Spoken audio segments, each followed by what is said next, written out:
자, 마태복음 1장에서는 요셉과 마리아가 결혼을 합니다. 그리고 성령님의 은혜로 마리아가 예수님을 잉태하게 돼요. 동네 사람들이 수군거렸죠. 아직 결혼식도 올리기 전에 약혼한 사이, 당시의 법으로는 임신하면 안 되는 상황에서 마리아가 임신을 했기 때문에 모든 사람들이 손가락질을 하고 수군거리지만, 하나님의 천사의 설득과 소식을 들은 요셉은 이성적으로는 받아들일 수 없지만 믿음으로 이 사건을 받아들이기로 결심해요. 그래서 예수님이 태어나는 것을 준비하지요. 그런데 오늘 성경에 보면 예수님이 이제 출산이 얼마 남지 않은 어느 날, 그러니까 마리아가 아기를 출산해야 되는데 얼마 남지 않는 날 거처를 옮기게 돼요. 갈릴리에서 살다가 어디로 갑니까? 베들레헴으로 거처를 옮기죠. 홀몸도 아니고 낯선 베들레헴으로 왜 출산을 앞두고 요셉과 마리아는 거처를 옮기게 된 걸까? 이건 시대적인 배경의 역사를 조금 여러분이 아셔야 돼요. 당시 이스라엘은 로마의 지배를 받고 있었어요. 이스라엘뿐만이 아니라 그 주변 중동 국가 대부분이 로마의 지배를 받고 있었죠. 그러니까 로마의 황제가 로마의 지배를 받고 있는 모든 나라 사람들에게 행정명령을 내립니다. 호적 정리를 해라. 근데 호적 정리는 반드시 고향에 가서 해야 돼요.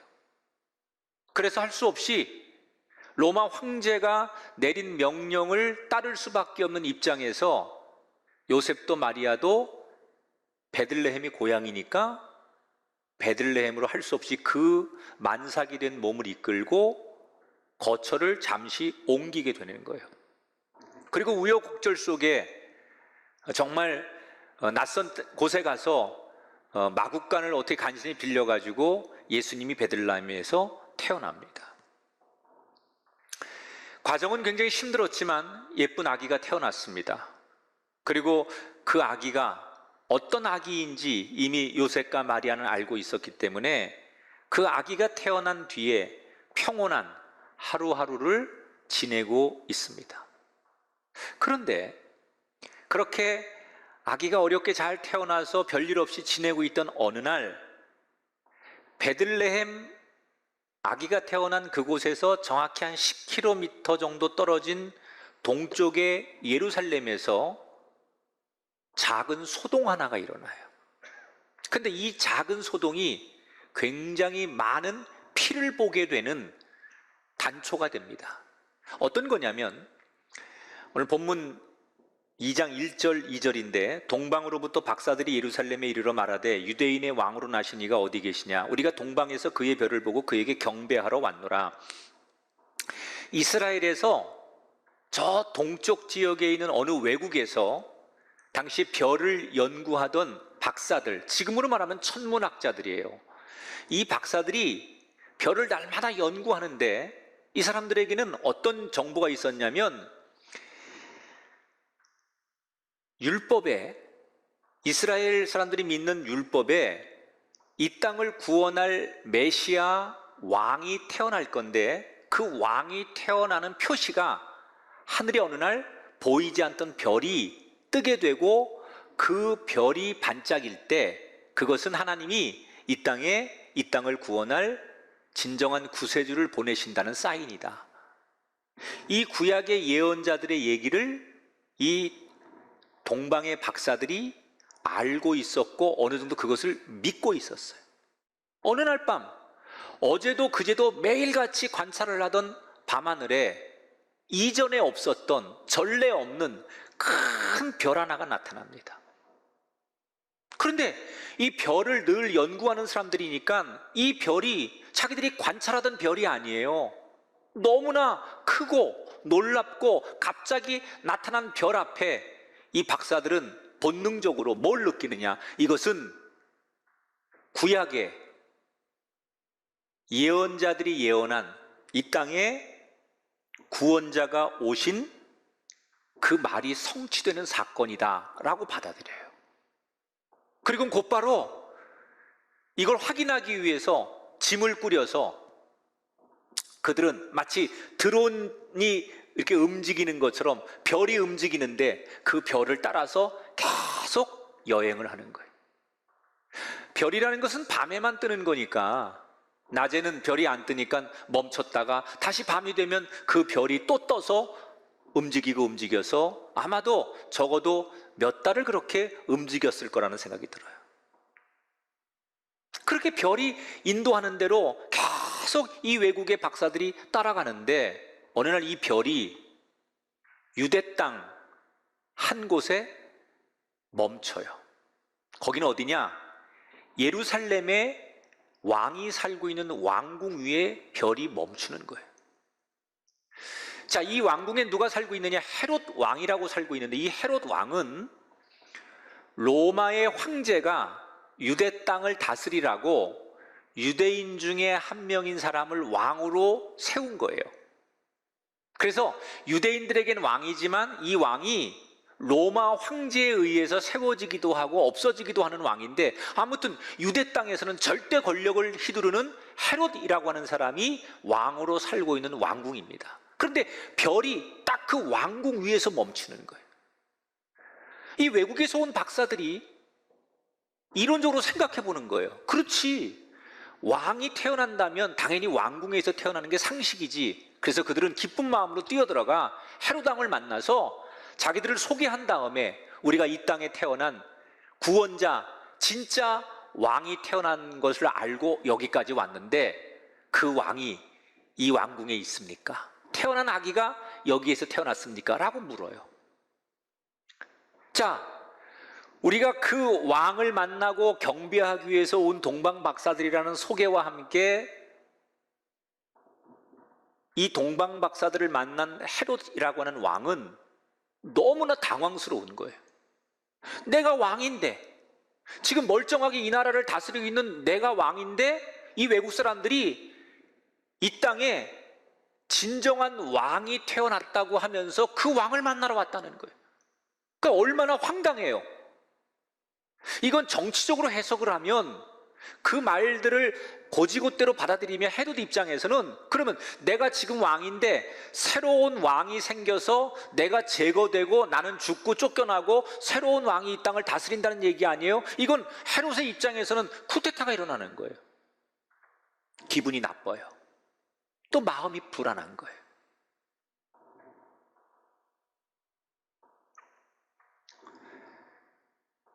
그런데 이대로면 당할 수는 없는 거예요. 그래서 헤롯이 머리를 씁니다. 이 박사들을 이용해서 어떻게 하든지 이 땅에 저들이 말하는 새로운 왕이라고 한 아이가 태어난 것을 알아서 이것을 제거해야 되겠다. 역사의 증언에 의하면 이 헤롯 왕은 굉장히 잔인한 사람이고 폭군이에요. 정치력이 있어요. 그래서 자기 눈에 밟히는 사람은 아들도 죽이고 부인도 죽일 만큼 잔인하고 힘이 있고 절대 권력을 갖는 왕이에요. 그 사람들은 그를 왕이라고 부르면서 무서워합니다. 그런데 하나님이 지금 별을 앞세워 동방박사들을 그들에게 보내서 헤롯에게 진짜 왕이 나셨다는 소식을 전하는 이유는 뭐냐? 너는 사람들이 왕이라고 부르지만 너의 본질은 가짜 왕이라는 거예요. 지난 수십 년 동안 네가 왕으로서 절대 권력을 가지고 이 땅을 통치해야 하고 군림했지만 사실은 네가 진짜 왕이 아니라 이 땅을 통치하고 다스리고 이 땅을 온전하게 인도할 진짜 왕은 따로 있다는 것을 헤롯에게 알려주려고 하는 메시지를 주는 거예요. 아, 내가 진짜가 아니구나. 이 땅을 다스리는 왕으로 정말 우리가 추앙을 받고 왕으로 인정받을 대상은 따로 있구나라는 것을 헤롯이 알게끔 하고, 그래서 헤롯도 진짜 왕에게 무릎 꿇고 경배하는 인생이 되기를 원한다라고 하는 하나님의 메시지가 여기에 숨어 있는 거예요. 그런데 헤롯은 그런 하나님의 메시지 의도와 상관없이 앞에서 말씀드린 대로 내가 왕인데 나 위에 또 다른 왕이 존재한다는 것을 견디지 못해요. 내가 가짜 왕이라는 것을 인정하지 않아요. 여러분, 이 세상에 진짜 왕은 누굽니까? 하나님이십니다. 역사를 주관하는 진짜의 주인은 누구십니까? 하나님이십니다. 이 땅을 통치하고 다스리는 것은 재벌들이나 여러분 힘 있는 사람들이나 정치권이 아닙니다. 이 땅을 다스리고 지배하고 이끌어가는 진짜 왕과 주인은 하나님이신 것을 인정하시기 바랍니다. 그런데 사람들은 이걸 인정하려고 안 하죠. 진짜 왕이 등장하면 가짜 왕의 존재가 드러나게 돼 있어요. 헤롯은 인정하고 싶지 않았고 숨기고 싶었어요. 그래서 연극을 합니다. 박사들을 진정시킨 다음 내가 알아보겠다고 하고 그 궁궐에서 왕궁에서 자기를 돕는 종교 지도자들, 서기관들, 대제사장들을 급하게 불러서 그들에게 질문을 해요. 자, 이 땅에 메시아가 태어나면 거기가 어디일 것 같냐? 너희들은 구약의 율법을 공부한 사람들이고 구약의 예언자들이 한 얘기를 다 알고 있으니 이 땅에 구약의 예언대로 메시아가 태어난다면 그곳이 어디일 것 같느냐라고 물어요. 이때 종교 지도자들이 이 헤롯 왕에게 거침없이 막힘없이 대답합니다. 미가서 5장 2절을 예를 들어서 미가라고 하는 선지자가 예수님 태어나기 700년 전에 이사야와 함께 활동하던 남왕국 유다의 예언자인데 이분이 뭐라고 얘기를 했느냐? 이 땅의 메시아가 베들레헴에 태어날 거라고 700년 전에 예언한 얘기를 왕에게 들려주는 거예요. 자문을 받고 왕은 미소를 짓습니다. 그리고 박사들에게 베들레헴에 가면 만날 수 있다고 정보를 흘려줘요. 열심히 다시 베들레헴을 향해 가는 이 박사들을 보면서 헤롯 왕은 회심의 미소를 머금습니다. 그런데 그 웃음의 의미는 진정한 왕을 만나는 기쁨과 기대감과 흥분과 설레임 때문에 웃는 것이 아니라 그 아기를 어떻게 죽여야 하나 피냄새에 흥분한 그런 사람의 웃음이었습니다. 애초부터 헤롯 왕은 진짜 왕을 인정할 생각도 없었고 진짜 왕을 경배할 생각도 없었습니다. 하나님께서는 헤롯에게 이 마지막 기회를 주셨지만 헤롯은 그 마지막 기회까지도 자신의 욕망과 욕심으로 하나님의 아들을 죽이는 데 사용합니다. 오늘 우리는 이 마태복음 2장을 통해서 주님이 우리에게 주시는 엄중한 경고의 메시지를 들어야 돼요.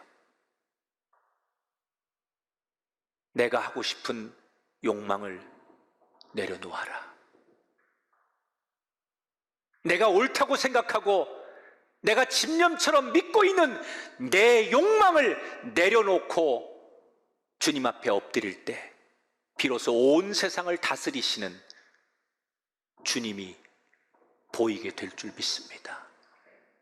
그래야 우리가 아름다운 인생의 주인공이 되는 거예요.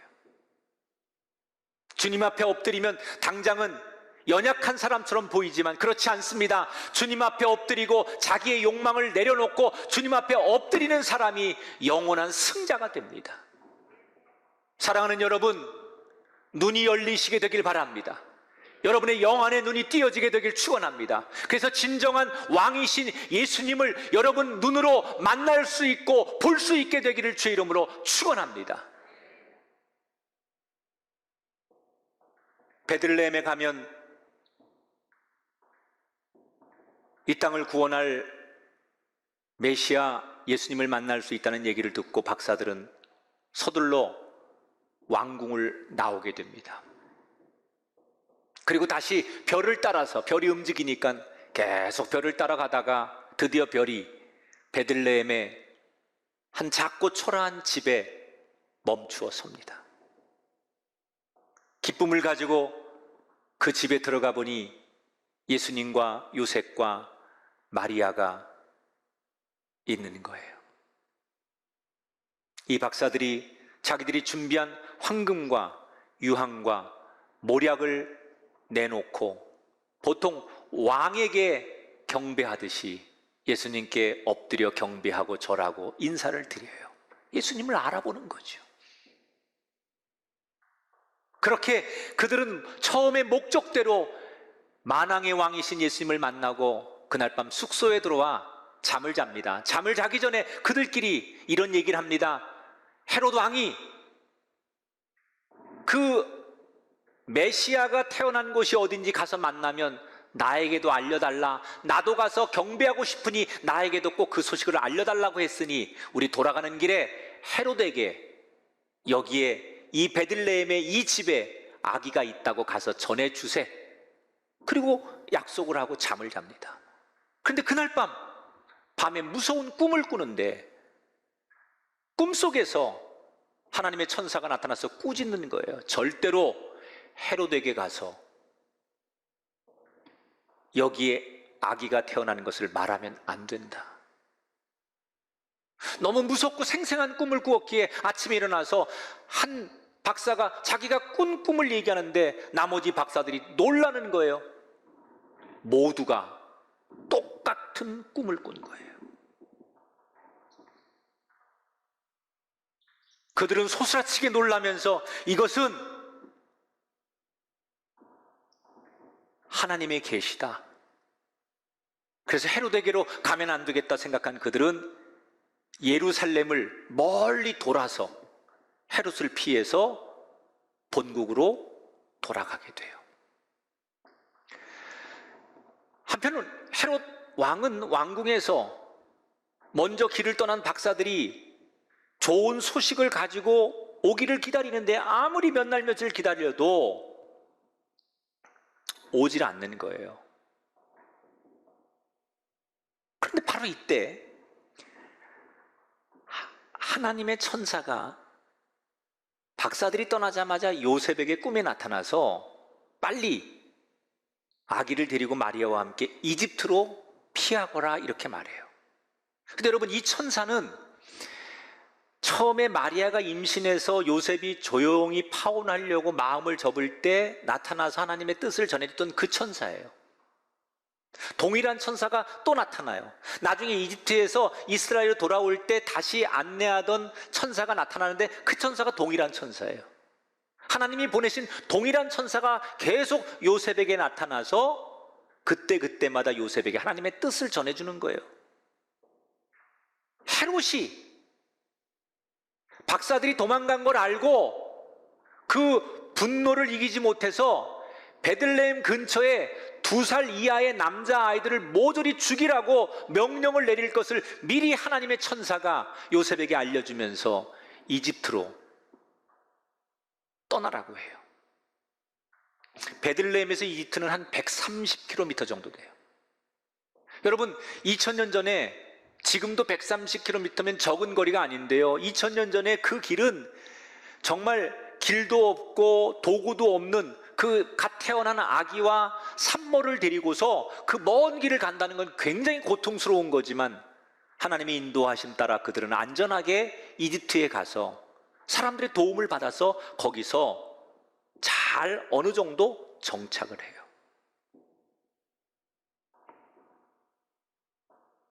분노한 헤롯은 예수님을 잡아서 죽여야 된다는 욕망에 눈이 멀어 조금 전에 말씀드린 대로 군사를 동원해서 베들레헴 지역에 2살 이하 된 남자아이는 집집마다 수색을 해서 다 죽여라. 이게 2살이라는 것은 만 2살이 아니에요. 우리나라로 말하면 한 돌 정도 내외된 아이를 얘기하는 거예요. 그러니까 동방박사들이 처음에 몇 달 전에 저기서 별을 보고 이 땅에 메시아가 태어난다라는 것을 보고 계속 몇 달을 걸어오고 또 동방박사들이 돌아간 거를 계산하고 그러면 얼추 이 헤롯 왕 생각에는 이 정도 나이쯤 된 아이들 중에 예수님이 있을 거라고 생각을 하는 거예요. 그래서 2살 이하의 남자아이를 다 무조건 죽이라고 명령을 내립니다. 그래서 많은 남자아이들이 당시에 죽임을 당해요. 근데 여러분, 베들레헴이라고 하는 이 동네가 큰 동네가 아니에요. 베들레헴은 여러분 익숙하죠? 이거 다윗의 고향이에요. 그래서 우리 생각에는 베들레헴이 예루살렘처럼 굉장히 큰 도시라고 생각하는데, 사실은 역사적 문헌에 보면 이 당시에 베들레헴은 한 1000명 정도의 인구가 있었을 것이다. 그러면 막 아기가 태어나서 2살이 안 된 아기를 가지고 있는 가정의 그런 그 숫자를 대략 이렇게 확률적으로 통계적으로 분류를 하면 한 1000명 정도 인구가 베들레헴에 살았고, 아기를 낳을 수 있는 가정, 그 중에 여자아이가 아니고 남자아이인데 2살 이하, 이렇게 따지면 적게는 10명에서 많게는 한 3, 40명 정도 되는 아이들이 그 대상에 있었을 것이다. 정확히 몇 명인지는 모르지만 헤롯 왕의 포악함 때문에 죄 없는 어린 아기들이 다 죽게 돼요.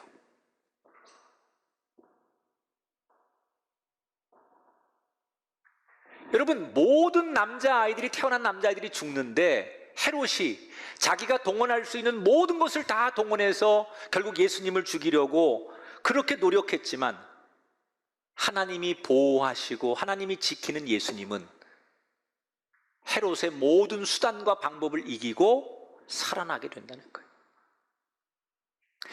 여러분, 우리를 지킬 수 있는 분은 하나님의 법이에요. 저와 여러분을 안전하게 지킬 수 있는 것은 세상이 아니고 하나님의 은총인 것을 기억하시기 바랍니다.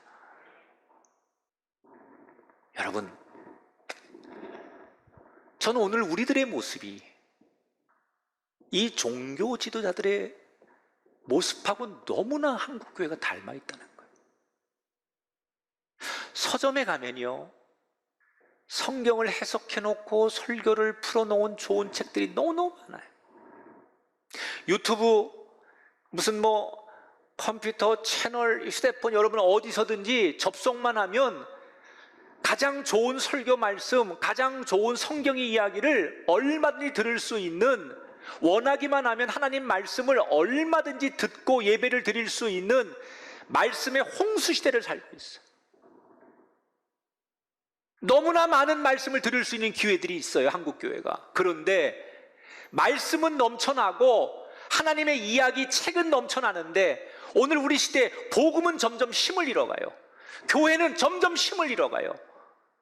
왜 그런 줄 아십니까? 많은 사람들이 과거보다 말씀도 많이 공부하고 많이 책도 읽고 성경을 더 많이 접하는데, 이 말씀이 나한테 길이요 진리요 생명으로 받아들이는 게 아니라 한낱 종교 지도자들이 생각했던 지식의 말씀으로, 상식의 말씀으로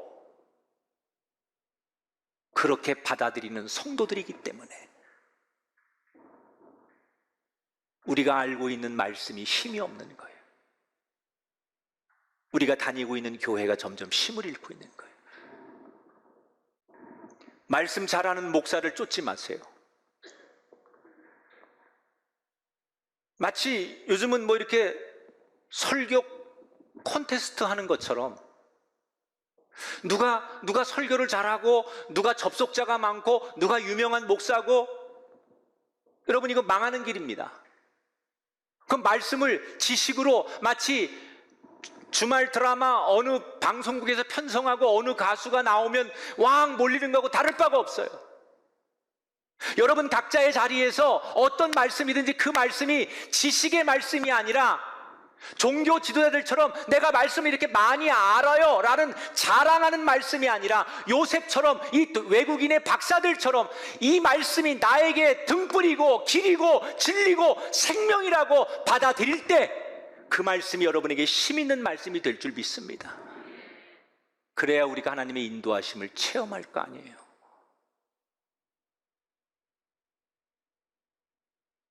말씀을 많이 아는 것으로 만족하지 말고, 잘 몰라도 그 말씀 한 말씀 한 말씀이 내 인생의 길이라고 믿고 그 말씀을 쫓아가는 여러분에게 눈이 열려 진정한 왕을 따르는 참된 그리스도인, 예수님의 제자들, 걸어도 지치지 않는 능력의 증인들이 되시기를 주님의 이름으로 축원드립니다.